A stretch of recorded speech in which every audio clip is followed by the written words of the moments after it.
If you like this video, why not subscribe? Oh, hey everybody, welcome to the Frugal Filmmaker Tip of the Month. Excuse me, I'm watching my favorite movie here. Or am I? You know, a common trick you can play on your viewers is to mimic practical light sources by not really showing those light sources, only showing the results of those light sources on your actors' faces. Just think about lightning effects or a campfire effect, a flickering effect, that type of a thing. Or how about a TV set? And recently I came across this device on a gadget blog. This is called Fake TV. And what this is a little box you plug into the wall and you point it at your window, and at night it resembles a TV being on in your home. And when people see it outside of your home, they think someone is there and they don't rob you. That's the idea anyway. So I was intrigued by this enough to go ahead and buy one of these. Found this on eBay for 12 bucks. This is the little box right here. It has a switch on top that turns it on and off, and it has some timer settings, which we don't care about. It has a light sensor, which we don't care about. It has a power connector on the bottom.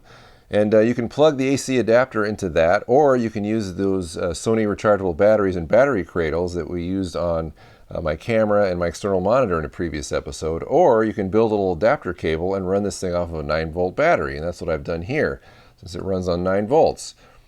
I've also modified this to put on a light stand, and I've done that simply by drilling a 1/4-inch hole into this plastic ledge that sticks out of the back, putting it on a light stand that has a 1/4-20 thread sticking up, and I've fastened it with a plastic washer and a wing nut.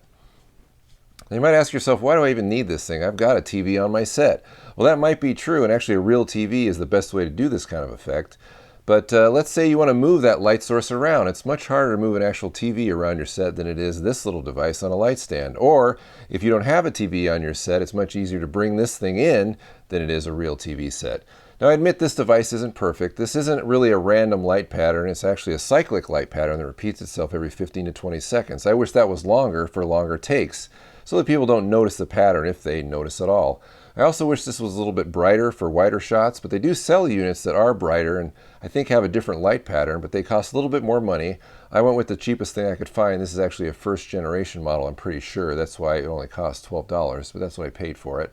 But overall, I think this is a pretty good idea if you want this type of effect. It didn't cost very much money, and you can get a lot of use out of this. Now, if you're interested in this device, go ahead and check the links below. I'll provide links for everything I've talked about in this episode. And this has been the Frugal Filmmaker Tip of the Month.